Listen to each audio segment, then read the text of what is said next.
구약성경 773페이지 욥기 14장입니다.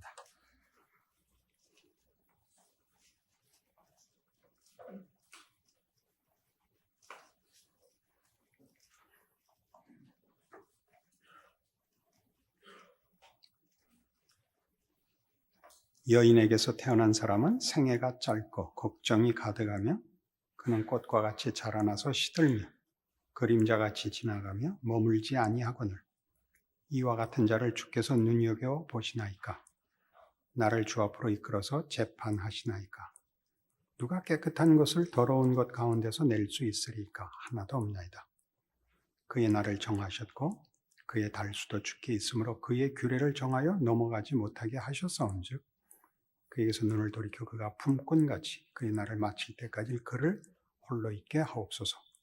나무는 희망이 있나니 찍힐지라도 다시 움이 나서 연한 가지가 끊이지 아니하며 그 뿌리가 땅에서 늙고 줄기가 흙에서 죽을지라도 물 기운에 움이 돋고 가지가 뻗어서 새로 심은 것과 같거니와 장정이라도 죽으면 소멸되나니 인생이 숨을 거두면 그가 어디 있느냐. 물이 바다에서 줄어들고 강물이 잦아서 마름같이 사람이 누우면 다시 일어나지 못하고 하늘이 없어지기까지 눈을 뜨지 못하며 잠을 깨지 못하느니라. 주는 나를 스올에 감추시며 주의 진노를 돌이키실 때까지 나를 숨기시고 나를 위하여 규례를 정하시고 나를 기억하옵소서.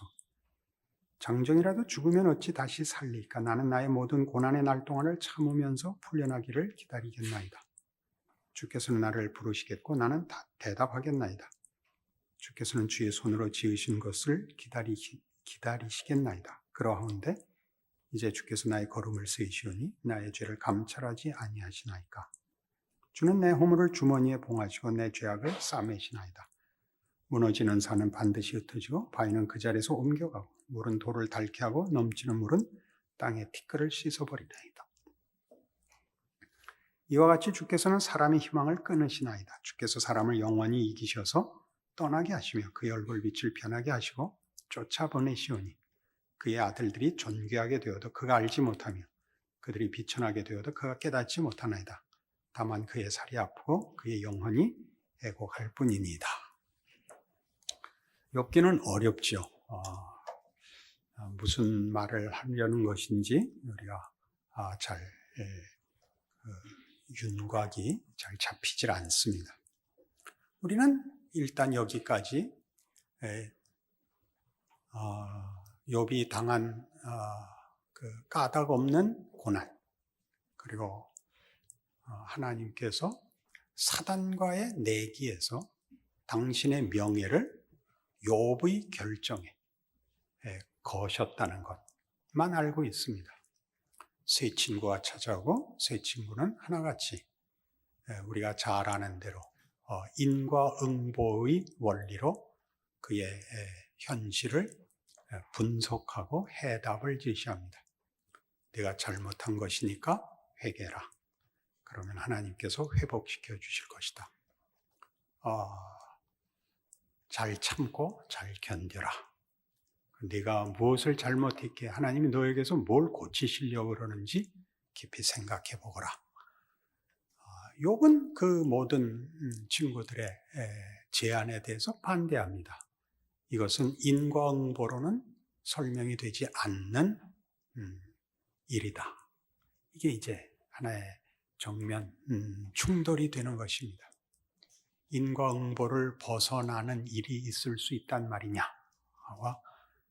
나도 예전에는 그런 것이 있는 줄 몰랐는데 내가 지금 겪고 있는 것은 분명히 나에게 이유가 없는 일이다. 난 왜 그런지 하나님께 그 답을 물을 수밖에 없다.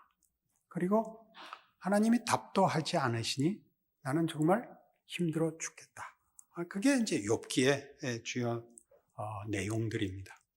지금 이 14장에 오면 그 첫 제1라운드가 끝나는 것이죠. 친구들 셋이 교대로 질문을 하고 그 질문과 충고에 대해서 욥이 답하고 세 친구가 다 한 질문에 대하여 혹은 도전에 대하여 권면에 대하여 욥이 거부하고 자신이 당한 것은 그보다 크다. 너희가 설명하는 것보다 더 깊고 이해할 수 없는 일이다.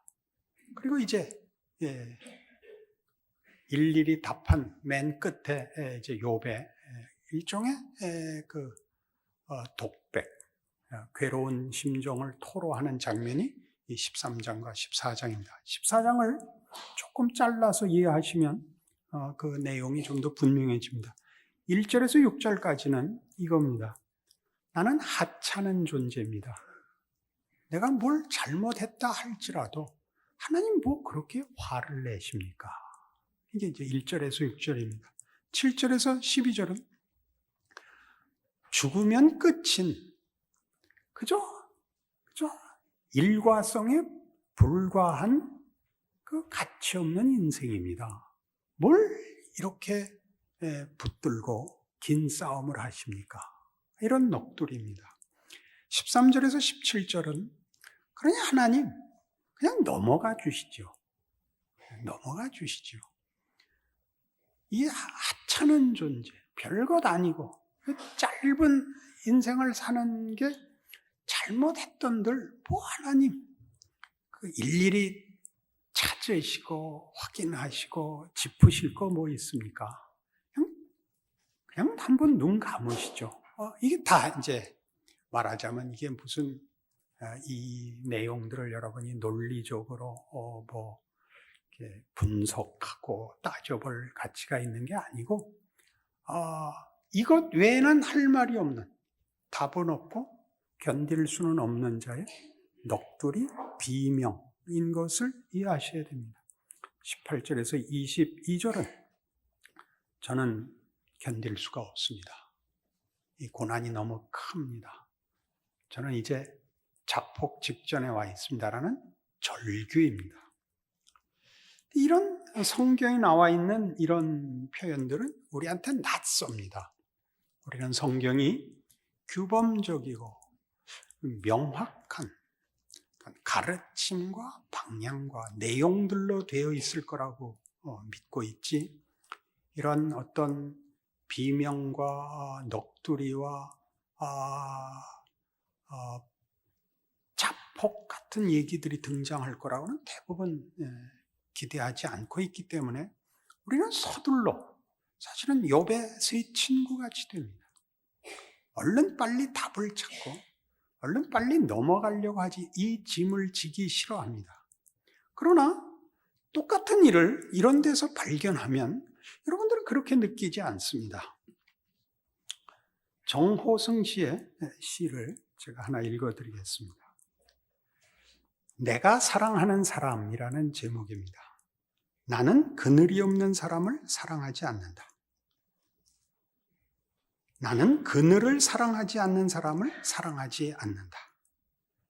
나는 한 그루 나무에 그늘이 된 사람을 사랑한다. 햇빛도 그늘이 있어야 맑고 눈이 부시다. 나무 그늘에 앉아 나뭇잎 사이로 반짝이는 햇살을 바라보면 세상은 그 얼마나 아름다운가. 나는 눈물이 없는 사람을 사랑하지 않는다. 나는 눈물을 사랑하지 않는 사람을 사랑하지 않는다. 나는 한 방울 눈물이 된 사람을 사랑한다. 기쁨도 눈물이 없으면 기쁨이 아니다. 사랑도 눈물 없는 사랑이 어디 있는가? 나무 그늘에 앉아 다른 사람의 눈물을 닦아주는 사람의 모습은 그 얼마나 고요한 아름다움인가. 이 시를 여러분이 대하시면 그 참 좋다, 마음이 따뜻하다, 어쩌면 이런 시인이 있을까 그렇게 느끼시지 않습니까? 뭐하고 있는 짓이야? 나가서 전도하고 기도할 거지 뭐? 이렇게 그러시지 않죠. 근데 성경을 읽으면 그럴까요? 왜 성경을 읽으면 여러분은 서둘러 정답을 외치고 울 시간을 안 줄까요? 그늘이 있으면 안 될까요? 놀라운 일이죠. 사람들이 보편적으로 신앙을 떠나서 보편적으로 모든 인류가 사랑하는 그리고 감격하는 예술 작품들은 다 이런 내용들을 갖고 있기 때문이랍니다. 인간의 한계, 존재론적 한계이든 실존적인 한계이든 한 인간의 나약함과 허망함을 깨닫고 또는 인생의 버거움을 깨달은 것을 작품화한 것에서 모두가 경이감을 느낀답니다. 그렇죠? 고흐의 그림을 보면 그렇죠. 왜냐하면 그가 결국 미쳐서 권총 자살하고 말았거든요. 짧은 나이에. 근데 그의 작품을 보면 너무나 강렬하죠.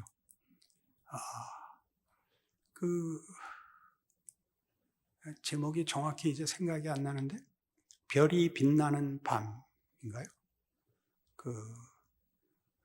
그런 그림을 보십시오. 얼마나 놀랍습니까? 이게 무슨 고뇌한 사람의 작품 같습니까? 사랑에 빠진 사람의 그림 같지 않습니까? 별이 주먹만하게 빛나는, 아를 강 위에 빛나는 별, 기억이 그런데 가물가물합니다. 그런 고뇌가 자폭적 광기로 가지 않고 예술 작품이 되는 그 신비를 경이롭게 느낀다는 거죠. 무엇이 그 사람이 가졌던 한계라는 것은 꼭 부족함만의 문제가 아니라 정화성 씨 시에도 등장한 것 같이 눈물이라는 게 뭐죠? 눈물은 벅찰 때 나오는 거죠. 기쁨이든 슬픔이든 감당할 수 없는 사실에 직면했을 때 우는 거죠. 너무 기뻐서 울고 너무 슬퍼서 울지요. 그것을 운다는 것은 패배자거나 무슨 연약함의 문제가 아니라 인간이 경험하는 것들이, 인간이 느끼는 것들이 자기 이상의 것을 누리고 있다는 표지요. 우리가 만들어낼 수 있고 우리가 감당할 수 있는 것 내에 있으면 눈물은 필요 없는 거죠. 그렇지 않습니까? 그래서 지금 욥이 만나고 있는 이 비명들, 자기가 만난 일에 대한 비명들은 다 가장 중요하게 인간이 할 수 있는 것을 넘어선 경험 앞에 서 있는 자신을 발견하여 터뜨리는 감탄사들인 것입니다. 그것이 절망적인 것이든 감동적이고 희망에 찬 환희든 간에 그렇습니다. 우리의 한계를 벗어난 무엇과의 만남. 그것이 예술 작품에서 우리를 감동시키는 이유는 거부감이 없는 것은 그것이 우회적이기 때문이랍니다. 우회적이라는 것은 꼭 집어서 얘기해 주지 않는데 모두에게 인간의 한계와 함께 인간이 그 한계를 넘어선 어떤 존재라는 것을 가르치고 있는 것입니다. 인간이 인간에 불과하지만 인간 이상이라는 것을 어떤 작품에서 우리가 누립니다. 어떤 음악에서, 어떤 미술에서, 어떤 시에서 인간된 신비한 경의를 느끼는 것이죠. 근데 기독교는 정답을 갖고 있다는 이유 때문에 우회적이지 않고 언제나 직설적이랍니다. 믿습니까? 지옥 가도 좋단 말입니까? 이렇게 들이닥치는 바람에 모두가 질색을 하고 성경을 읽어도 시로 안 읽히고 뭐 하는 짓이야? 이게 왜 42장까지 있어? 이렇게 돼요. 4절이면 충분한데 그러지 마시라는 거죠. 성경이 이 긴 장을 할애해서 이 넋두리를 성경으로 담고 있다니까요. 나는 그늘이 없는 사람을 사랑하지 않는다. 그거예요. 그늘이라는 게 뭐죠?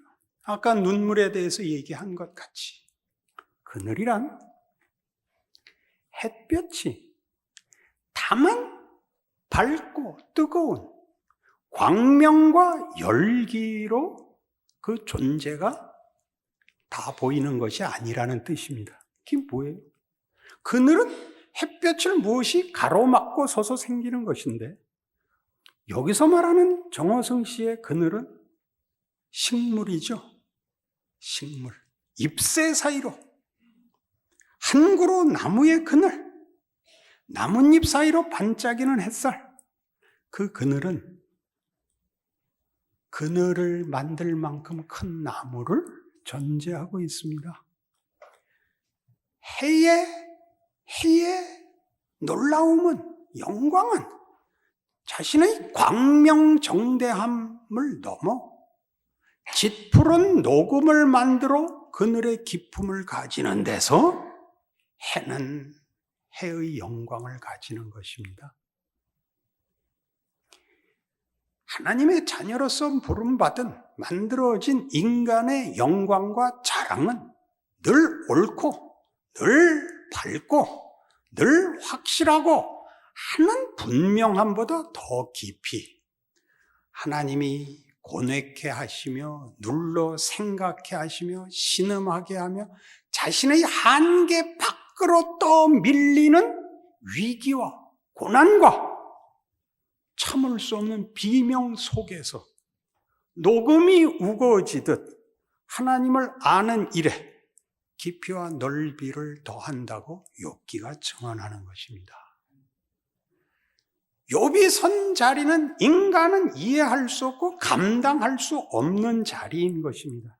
우리 아까 예술 작품에서 고흐의 예를 들었듯이 그의 광기를 가진 건 자신의 어떤 한계 때문이었겠죠. 못생긴 귀 때문이었을까요? 귀를 잘라버렸죠. 그 귀를 잘라버리고 권총 자살을 한 그 자폭적 광기가 그 그림을 만들어내는 예술로 승화될 수 있다는 건 그 사이를 뭘로 뛰어넘었는지 우리가 알지 못합니다. 그러나 그걸 만나면 그림에 대해서 좋은 것만큼 그 그림을 누가 그렸느냐가 함께 연결될 때 우리는 그 그림이 그냥 그림이 아닌 경이로움을 확인하는 한 존재를 보는 것이죠. 한 존재를 본다는 것은 우리와 다 손잡고 맞닿아 있는 보편적 인류의 존재론에 관한 어떤 희망과 어떤 감회를 갖는 것이죠. 안 그렇습니까? 고흐가 그린 그림을 내가 그릴 수는 없지만 그가 한 인간으로 우리와 동일한 현실의 무게를 감당치 못하고 울부짖으며 이 그림을 그리고 자살로 생을 마감했다 해서 우리는 외계인이 아닌 인류라는 이름으로 함께 자리한, 함께 정체성을 나누는 인간에 대한 어떤 경외감을 가지게 되죠. 그 지금 욥기의 얘기입니다. 그걸 하나님의 자녀라는 이름으로, 믿음으로 부르고 있다는 사실에 대하여 놀라는 것이죠. 욥의 비명의 가장 중요한 경이로움은 이겁니다. 나는 나의 한계를 보았습니다. 이거죠. 이 한계를 넘어오라고 하는데 내 힘으로 넘어갈 수가 없습니다. 인간이라는 존재는 자신이 할 수 있는 것으로 채울 수도 없고 인간의 것으로 채운 것으로는 만족할 수 없는 존재라는 것을 보았습니다. 다시 할까요? 우리가 필요하다고 생각하는 걸 다 가진다고 해서 만족할 수 있는 정도를 넘어서고 그걸 또 다 채울 수도 없는 존재입니다. 우리가 필요한 모든 것을 채워도 인간이 만족하지 않는 이유는 인간이 다만 물질이 아니기 때문이죠. 영적 존재이기 때문에 행복과 평안은 세상과 우리가 할 수 있는 것으로 얻어지지 않습니다. 우리 다 아는 사실입니다. 그리고 그 영혼을 만족시키는 일을 우리는 할 방법이 없습니다. 세상적인 것으로 잠깐 기만을 하죠. 스스로를 속이죠. 세상의 그 능력에 속하는 재물이나 명성이나 능력이라는 것은 이 깊은 질문에서 잠시 도망가는 방도로밖에 쓰지 못합니다. 이런 무슨 다른 것들이 있으면, 세상적인 것들이 있으면 자꾸 하나님과 만나는 일을 방해받습니다. 도망갈 수가 있습니다. 도망을 가죠. 해외 여행을 가거나 누구를 붙들어다 교훈을 하거나 큰 소리를 치거나 유명해지거나 무슨 업적을 남기거나 자꾸 도망을 갈 뿐이지 실제로 해결되는 것은 없습니다. 저는 다 해봐서 압니다. 이렇게 말하면 안 되지만 여러분을 대신해서 제가 절호하지요. 그래서 드디어 욥은 이 고백 앞에 설 수밖에 없습니다. 이건 하나님의 몫입니다. 하나님 외에 이 한계를 벗어난 답을 주실 수 있는 분은 없습니다. 그리고 그걸 주지 않으면 하나님은 하나님이 아닙니다. 이렇게 가는 길목인 것입니다. 어떻습니까? 하나님은 우리의 필요를 행복을 주시고 구원을 주시고 건강을 주시는 분 정도가 아니라는 데 지금 와 있는 겁니다. 그건 우리가 정한 목록들입니다. 하나님은 다만 능력에 불과하죠. 그러나 지금 욥이 하고 있는 이 얘기들은 인간이 그 한계를 보았을 때, 그리고 그 한계 이상의 요구가 우리의 영혼 깊은 곳에 있다는 것을 알았을 때, 하나님께 이것은 하나님만이 해결해 주실 수 있는 것이고 하나님이 그걸 하실 수 없다면 하나님일 수 없습니다라는 이 마지막 비명 같은 기도는 인간이라는 존재가 신과의 관계성 속에 있다는 것을 가르칩니다. 그러니까 인간이라는 존재의 본질적 정체성은 하나님과 분리돼서는 그 정체성을 확보할 수 없다는 얘기를 하고 싶은 게 욥기지요. 우리는 무슨 인간에 관한 얘기를 하거나 가치에 관한 얘기를 하면 존재론적으로, 인식론적으로 따지고 듭니다. 그러나 성경이 거듭거듭 기독교 신자들에게 예수 그리스도를 보내어 구원한 하나님의 백성이라고 일컫는 성도들에게 하는 얘기는 인간의 정체성은 하나님과의 관계성 속에만 존재한다. 그렇게 가르치는 것입니다. 대표적인 예가 요한복음 17장 3절입니다. 기억하시죠? 영생은 유일하신 하나님과 그의 보내신 자 예수 그리스도를 아는 것이니라. 그 안다는 것은 정보가 아닙니다. 지식이 아닙니다. 가장 깊은 인격적 관계가 성경이 말하는 안다는 말입니다. 안다.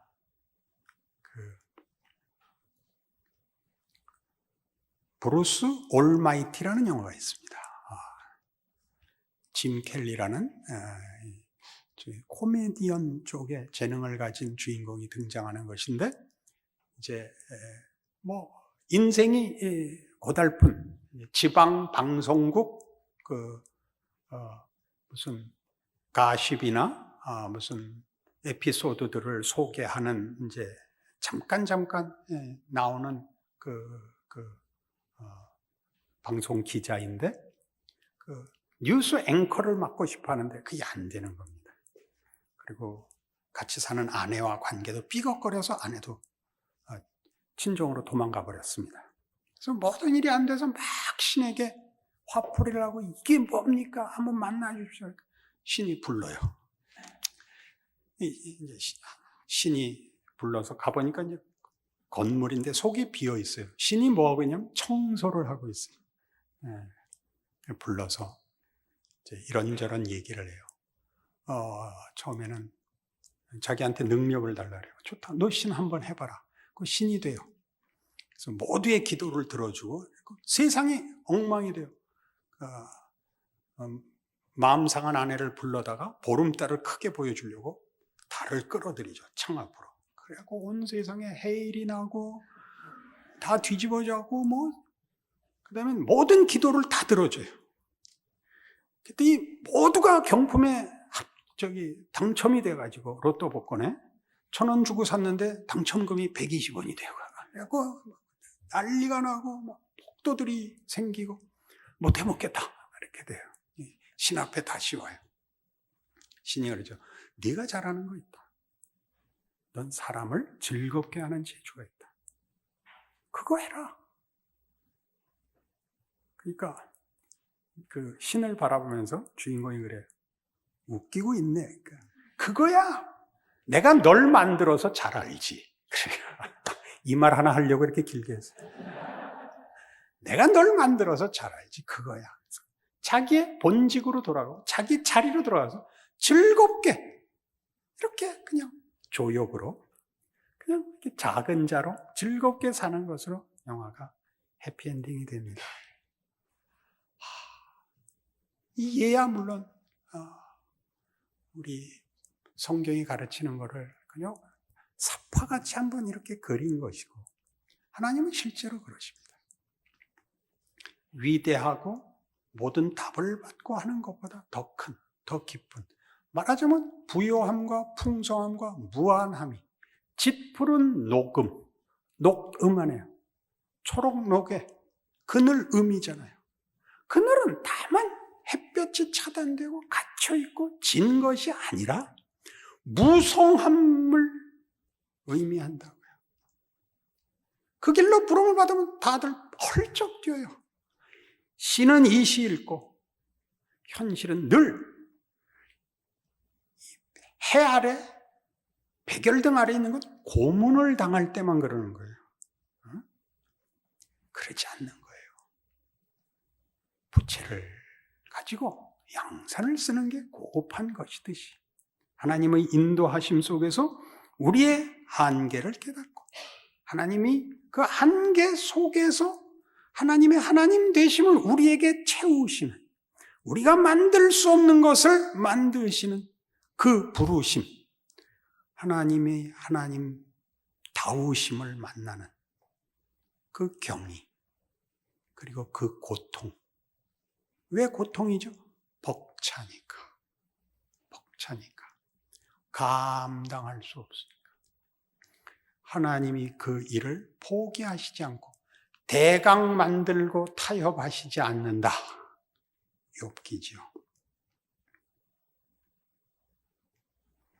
그래서 우리는 모두 이 부르심 앞에 서 있습니다. 베드로후서 1장에 가시면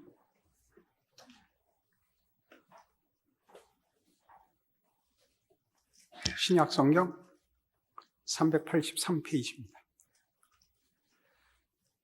기독교 신앙이라는 것이 그 근거가 옳고 그름 이렇게 서 있지 않습니다. 이렇게 서 있습니다. 예수 그리스도의 종이며 사도인 시몬 베드로는 우리 하나님과 구주 예수 그리스도의 의를 힘입어 동일하게 보배로운 믿음을 우리와 함께 받은 자들에게 편지하노니 하나님과 우리 주 예수를 알므로 은혜와 평강이 너희에게 더욱 많을지어다. 그의 신기한 능력으로 생명과 경건에 속한 모든 것을 우리에게 주셨으니 이는 자기의 영광과 덕으로서 우리를 부르신 이를 알므로 말미암음이라. 인간이라는 존재의 정체성은 어디 위에 서 있다고요? 관계성 속에 서 있다고요. 2절에 있듯이 우리 주 예수를 알므로 은혜와 평강이, 그리고 3절 끝에도 보듯이 자기의 영광과 덕으로서 우리를 부르신 이를 알므로 말미암은 것. 우리가 혹 분명한 것, 확인되는 것 속에 근거해서 우리의 기독교 신앙을 제한하고 있다면 어느 날 하나님이 그걸 깨실 겁니다. 하나님의 자녀가 된다는 건 우리의 기대와 욕심보다 큽니다. 세상이 만들 수 없는 사람이 되는 것입니다. 오죽하면 이 일을 위하여 말씀으로 천지를 창조하신 하나님이 그 아들을 보내어 십자가에 못 박아서야 이 문제를 푸셨겠습니까? 문제가 어려워서가 아니라 하나님이 인간에게 목적한 창조와 구원의 궁극적인 내용이 얼마나 큰 것이며 당신의 피와 살을 내주시는 방법을 택했습니까? 그걸 기억하는 여러분의 삶과 현실 되셔서 여러분의 고단한 인생을 하나님이 외면하는 길 속에서 혼자 길을 잃어서 생긴 것이라고 생각지 마시고 눈동자와 같이 우리를 돌보시며 어찌 젖먹이는 어미가 그 아이를 잊겠느냐? 그는 혹시 잊을지라도 나는 잊지 않겠다 하신 말씀이 무슨 뜻인지를 기억하는 하나님의 자녀로 사는 여러분의 존재와 인생인 줄 아는 복이 있기를 바랍니다. 기도하십시다. 하나님 아버지 은혜를 감사합니다. 하나님의 자녀로 산다는 것은 놀라운 일입니다. 하나님의 생각과 뜻은 우리의 생각과 달라서 하늘이 땅보다 높음 같이 상상할 수 없고 측량할 수 없는 은혜요, 사랑이요, 복입니다. 하나님께서 말씀하시기를 내가 거룩하니 너희도 거룩하라 하셨습니다. 세상의 것으로 채워진 존재 되지 말고 내 자녀가 되라, 내 사랑을 받으라, 그리고 나를 사랑하라. 그렇게 부르셨습니다.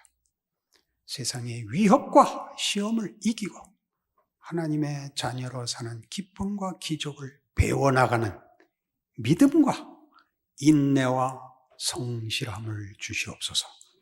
예수님 이름으로 기도합니다. 아멘.